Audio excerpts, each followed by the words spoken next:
Friends, welcome to my channel. तो friends, जैसा कि आज हम इस वीडियो में बात करेंगे difference between protoplasm, cytoplasm, cytosol and nucleoplasm. Exactly होता क्या है, क्योंकि मैक्सिमम स्टूडेंट्स को कन्फ्यूजन रहता है कि प्रोटोप्लाज्म क्या होता है, साइटोप्लाज्म क्या होता है, साइटोसॉल क्या होता है एंड न्यूक्लियोप्लाज्म क्या होता है। तो फ्रेंड्स, आज हम इसी टॉपिक के बारे में बात करेंगे। ओके, तो आइए हम वीडियो को कंटिन्यू करते हैं। तो फ्रेंड, जैसा कि प्रोटोप्लाज्म, साइटोप्लाज्म, साइटोसॉल और न्यूक्लियोप्लाज्म को समझने से पहले हमें सेल के बारे में पता होना चाहिए। सेल के बारे में पता होना चाहिए, सेल स्ट्रक्चर के बारे में पता होना चाहिए। तो फ्रेंड्स, आपको प्रॉब्लम ना हो समझने के लिए, इसीलिए मैंने सेल स्ट्रक्चर ड्रा किया हुआ है। तो ये फिगर जो है ये सेल का फिगर है। ओके, सेल का स्ट्रक्चर मैंने शो किया हुआ है। तो जो ये आउटर मेम्ब्रेन होता है, सेल का जो आउटर लेयर होता है, इसको हम क्या कहते हैं? सेल मेम्ब्रेन कहते हैं। ओके, और सेल मेम्ब्रेन को ही हम सेकेंड नेम प्लाज्मा मेम्ब्रेन भी कहते हैं। ओके, तो सेल का जो आउटर लेयर मेम्ब्रेन है, इसको क्या कहा जाएगा? तो सेल मेम्ब्रेन कहते हैं, और वो प्लाज्मा मेम्ब्रेन भी कहते हैं। ओके, एंड सेल के अंदर जो है सम सेल ऑर्गेनेल्स देखने को मिलता है, जैसे nucleus, endoplasmic reticulum, गाल्जी body, mitochondria, ribosome. ये जो है राइबोसोम एंड एक्वस मटेरियल आपको यहाँ पे दिख रहा है। तो सेल के अंदर बहुत सारे सेल ऑर्गेनेल्स पाए जाते हैं, जैसा मैंने कॉमन स्ट्रक्चर दिखाया हुआ है, कॉमन सेल ऑर्गेनेल्स आपको शो किया हुआ है। एंड और भी सेल ऑर्गेनेल्स पाए जाते हैं सेल के अंदर, ठीक है, और एक्वस मटेरियल भी है। तो ये है हमारा सेल का स्ट्रक्चर।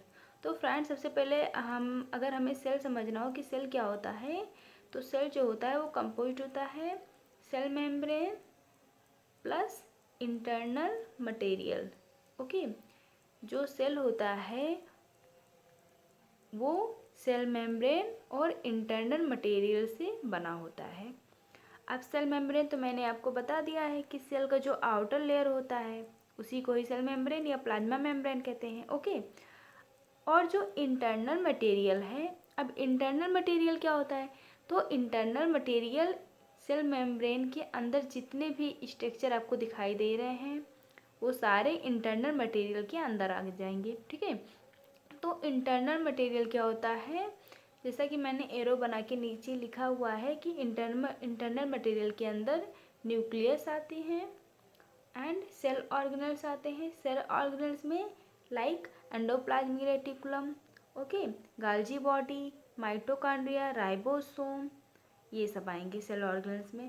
एंड एक्वस मटेरियल, तो एक्वस मटेरियल में मैक्रो एंड माइक्रो मॉलिक्यूल्स आएंगे। तो सेल जो होता है cell membrane and internal material से मिलकर बना होता है।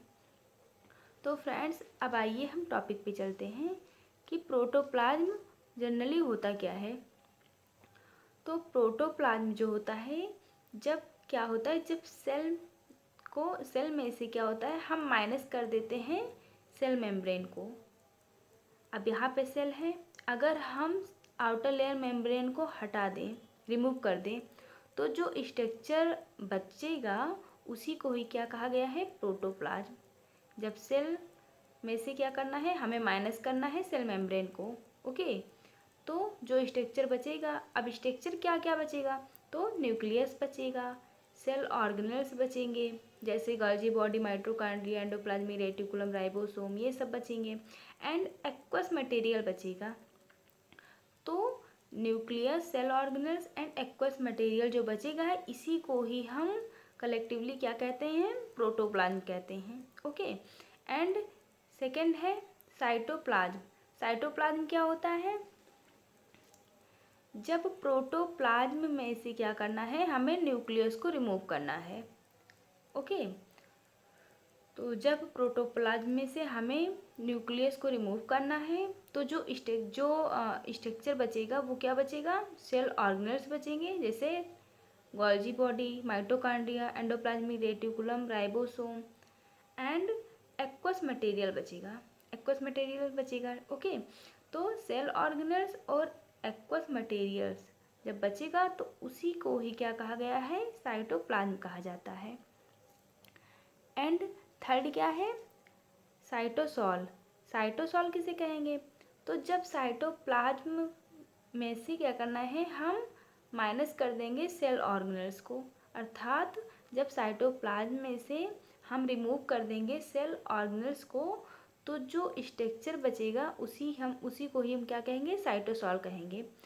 जैसे जब साइटोप्लाज्म में से हम सेल ऑर्गेनल्स को रिमूव कर देंगे तो हमें सिर्फ एक्वस मटेरियल ही बचेगा। ठीक है, अब एक्वस मटेरियल्स में हमें देखने को मिलता है मैक्रोमोलिक्यूल्स एंड माइक्रोमोलिक्यूल्स, ये देखने को मिलता है। तो इसी को ही एक्वस मटेरियल्स को ही क्या कहेंगे, हम साइटोसॉल कहेंगे।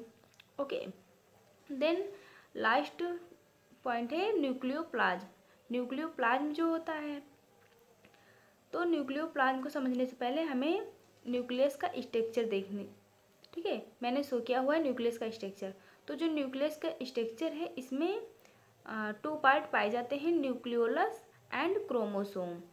तो जब हम न्यूक्लियस में से, ठीक है, जब न्यूक्लियस में से हम न्यूक्लियोलस और क्रोमोसोम को रिमूव कर देते हैं, अर्थात हटा देते हैं, तो जो जेली लाइक स्ट्रक्चर या एक्वस स्ट्रक्चर बचेगा उसी को ही हम क्या कहते हैं, न्यूक्लियोप्लाज्म। एंड अगेन रिपीटेड, जब क्या होगा, न्यूक्लियस में से न्यूक्लियोलस एंड क्रोमोसोम को हम रिमूव कर देंगे तो जो स्ट्रक्चर बचेगा उसी को ही हम न्यूक्लियोप्लाज्म कहते हैं।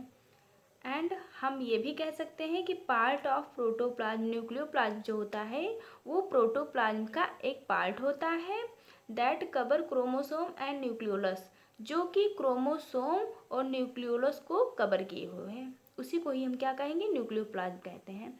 तो फ्रेंड्स, अगर आपको ये वीडियो अच्छा लगा हो तो लाइक, सब्सक्राइब और शेयर कर दीजिए। धन्यवाद।